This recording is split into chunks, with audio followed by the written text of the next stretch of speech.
Halo, assalamualaikum warahmatullahi wabarakatuh. Salam rahayu, rahayu, rahayu. Jumpa lagi dengan saya di channel New Edi Seluler Tutorial. Di kesempatan kali ini saya akan berbagi tutorial. Yang saya akan kerjakan ini adalah handphone Oppo A5s dengan kondisinya seperti ini, teman-teman. Ini kerusakannya sangat lumayan parah. Jadi untuk baterainya terlihat jelas sudah kembung atau melembung yang sangat besar dan menyebabkan kondisi casing atau tulangan dan serta LCD-nya itu serba melengkung semua, teman-teman. Jadi untuk kondisi handphone ini mungkin kebesaran besar buat mainan atau game yang terlalu lama, atau bisa juga dicas terlalu lama, dan juga untuk kondisi LCD-nya atau bagian layar depan ini atau gelas ataupun kaca touchscreen juga ikut retak, teman-teman. Oke, langsung saja kita kerjakan. Untuk membongkar backdoornya ini sangat mudah karena sudah terlepas dari casing atau tulangannya. Kita bongkar untuk di bagian skrupnya dan kita lepas untuk di bagian fleksibel sidik jari dan kita lepas SIM tray-nya.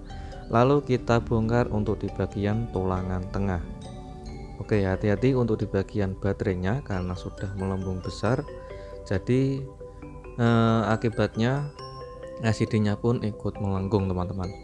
Di bagian ini kita bongkar untuk tulangan tengahnya dan kita lepas baterainya. Karena untuk di bagian posisi baterai ini saat saya melepas ada bagian fleksibel yang menempel. Jadi kita lepas dulu. Oke, itu adalah kondisi baterainya, teman-teman. Melembung sangat besar sekali. Oke, selanjutnya kita lepas untuk di bagian fleksibel LCD. Saya coba untuk pasang kembali untuk memastikan handphone ini menyala atau tidak, teman-teman. Dan untuk mengetahui di bagian LCD-nya bisa menyala dengan normal atau tidak karena kondisi layarnya sudah retak. Oke, sengaja saya siapkan untuk baterai yang baru dan coba untuk kita colokkan charger. Dan alhamdulillah untuk saya colokkan charger baterai di angka 54% yang saya gunakan dan LCD-nya pun ikut tampil, teman-teman. Saya coba untuk menyalakan handphonenya dan kita tunggu loadingnya sebentar apakah bisa berfungsi dengan normal untuk layarnya. Oke, handphone sudah menyala tapi namun ada passwordnya, teman-teman. Untuk passwordnya belum diketahui karena saya konfirmasi sama pemilik handphone belum ada balasan. Jadi saya sengaja langsung secepatnya untuk mengerjakan dengan apa adanya gini karena passwordnya belum diketahui. Oke, untuk infonya langsung saja kita matikan dan kita lepas untuk baterainya dan kita akan bongkar untuk di bagian LCD dari framenya.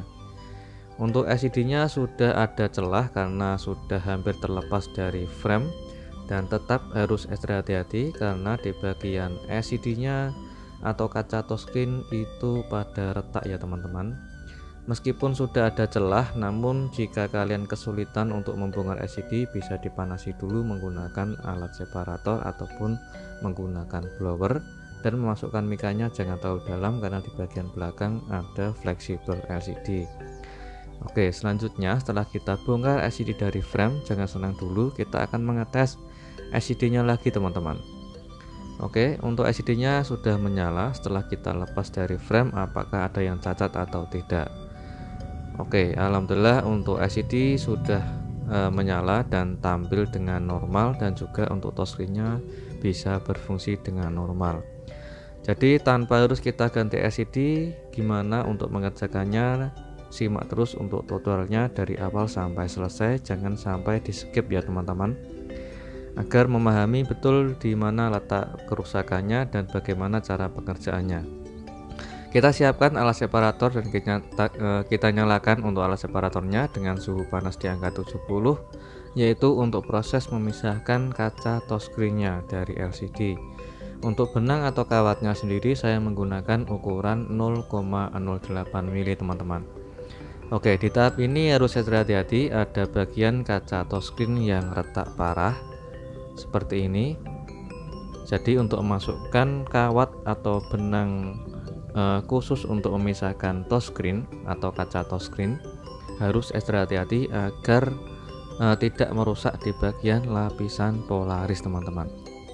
Oke, pelan-pelan untuk memisahkan kaca touchscreen dari LCD dan kita angkat pelan-pelan juga.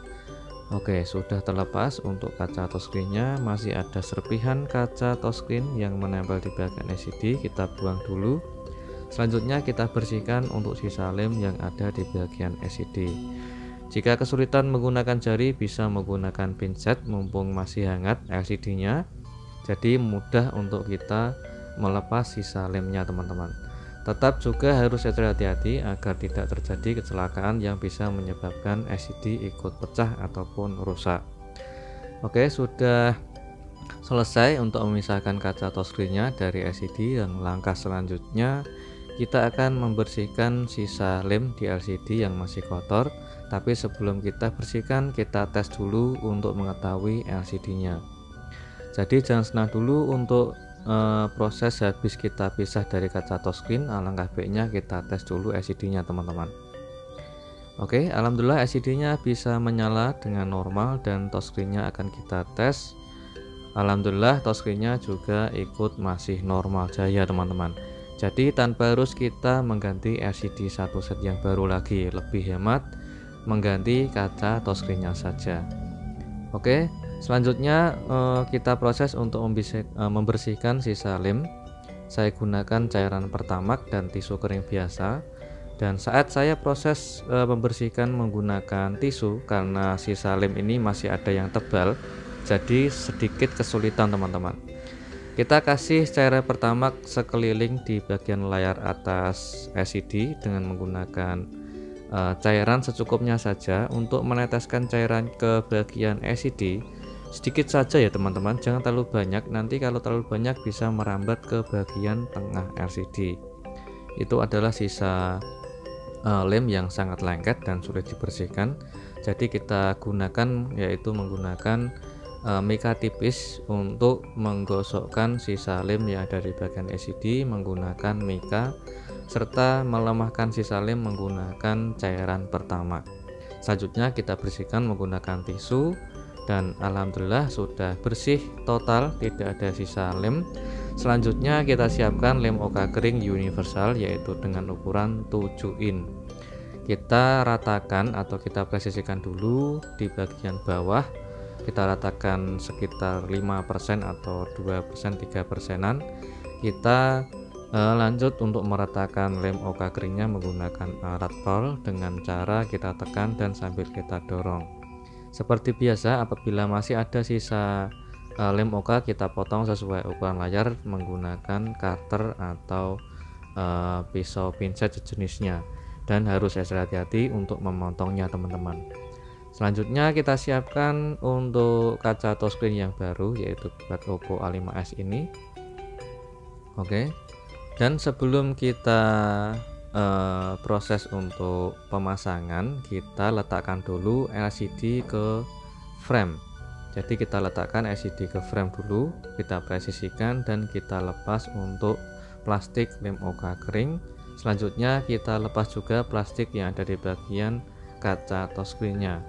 Kita presisikan kaca touchscreen ke bagian bawah, yaitu kita presisikan ke frame paling bawah sambil kita tekan sedikit hingga kondisi kaca touchscreen menempel sama LCD, dan di bagian tangan kiri untuk bertugas mengasih jarak renggang seperti ini. Jadi ada jarak kerenggangan antara kaca touchscreen sama LCD, dan dicek di bagian belakang sudah presisi atau belum. Jika sudah presisi, selanjutnya kita akan proses pemasangan yaitu dengan cara manual. Dengan cara manual kita pasang tanpa menggunakan alat baby remover, dengan cara kita pijit atau kita urut teman-teman, yaitu dengan cara menggunakan ujung kuku jempol. Dengan cara kita tekan halus sambil kita dorong pelan-pelan, yaitu berfungsi untuk pemasangan tanpa ada gelembung. Harus ekstra hati-hati untuk mengurut atau memijitnya. Pelan-pelan saja sambil kita tekan halus dan sambil kita dorong dari satu arah ya teman-teman, dari bawah ke atas dan dari samping kiri ke kanan berurutan. Secara berurutan kita tekan-tekan halus dan sambil kita dorong untuk menghindari resiko gelembung agar tidak ketinggalan di bagian tengah LCD. Kalau saran saya untuk pengerjaannya pelan-pelan saja, meskipun pengerjaan secara manual, jadi harus ekstra hati-hati tanpa menggunakan alat paper remover karena tingkat resikonya juga sangat tinggi teman-teman. Apabila kalian tidak hati-hati nanti bisa menyebabkan LCD ikut rusak ataupun bisa menyebabkan LCD keluar garis ataupun hal-hal yang tidak kita inginkan. Kalau saran saya pengerjaan secara manual ini harus dikerjakan dengan sabar dan teliti dan hati-hati. Oke, alhamdulillah untuk pengerjaannya sudah selesai untuk penggantian kaca touchscreen. Namun jangan senang dulu, kita akan tes uji coba, yaitu setelah kita proses pemasangan kaca touchscreen selesai, nanti kita akan tes untuk menguji coba yaitu kualitas LCD sama touchscreennya. Di bagian belakang LCD ini ada double tip atau solasi, kita bersihkan dulu. Oke, selanjutnya kita bersihkan juga di bagian frame atau tulangan tengah ya teman-teman, karena ada kotoran, jadi kita bersihkan dulu. Dan di bagian ini tulangan itu kondisi framenya sudah bengkok ya teman-teman, dari awal sudah bengkok dan kelihatan melengkung di bagian tengah, jadi kita harus meluruskan dulu sebelum kita proses pemasangan LCD agar LCD itu bisa lebih awet, tahan lama, dan juga bisa presisi sama framenya. Oke, kita luruskan dulu untuk framenya karena sedikit bengkok di bagian tengah. Kita tekan halus untuk meluruskan framenya ya teman-teman, jangan menekan terlalu keras, nanti bisa patah di bagian framenya. Oke, sudah lurus dan presisi untuk di bagian framenya. Selanjutnya kita proses untuk pemasangan, yaitu tutup speaker atas karena masih menempel di bagian kaca touchscreen yang lama. Kita ambil untuk penutup pelindung speakernya, kita bersihkan agar tidak ada sisa debu di bagian penutup speakernya. Selanjutnya kita pasang atau kita pasang sesuai posisi semula dan kita kasih lem, kita presisikan untuk penutup speakernya. Dan kita kasih lem di bagian kaca touchscreen atau di bagian frame itu bebas teman-teman. Kalau saya sering pemasangan LCD seperti ini menggunakan lem di bagian kaca touchscreen paling samping.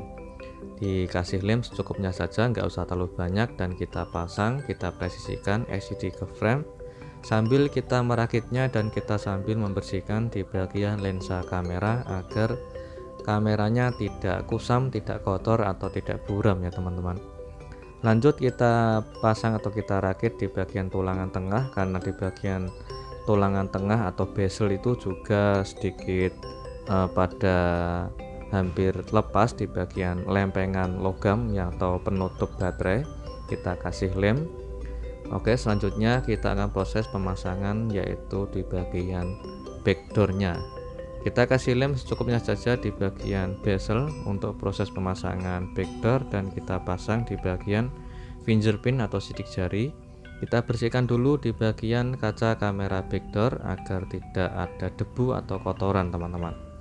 Lanjut kita pasang dan kita rakit untuk merekatkan LCD ke frame agar lebih presisi dan rapat, dan juga di bagian backdoornya agar lebih rapat ke bagian tulangan.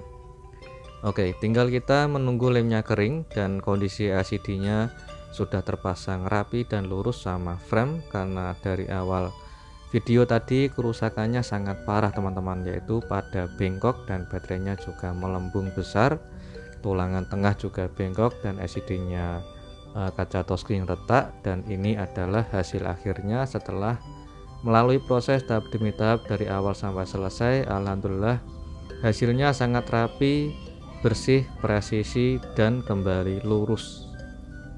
Jadi pemasangannya kembali lurus tanpa ada yang bengkok karena sudah kita perbaiki dari awal sampai selesai. Tinggal kita mengetes uji coba untuk kualitas LCD sama touchscreen-nya teman-teman. Oke, handphone sudah menyala dan kita tes uji coba karena masih ada passwordnya, jadi saya mengeceknya seadanya gitu teman-teman. Tapi alhamdulillah untuk LCD-nya masih bagus ya, masih jernih, dan hanya cuma mengganti kaca touchscreen tanpa mengganti LCD satu set dan tanpa mengganti casing.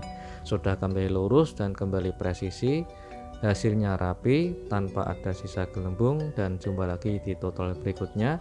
Assalamualaikum warahmatullahi wabarakatuh. Salam rahayu, rahayu, rahayu.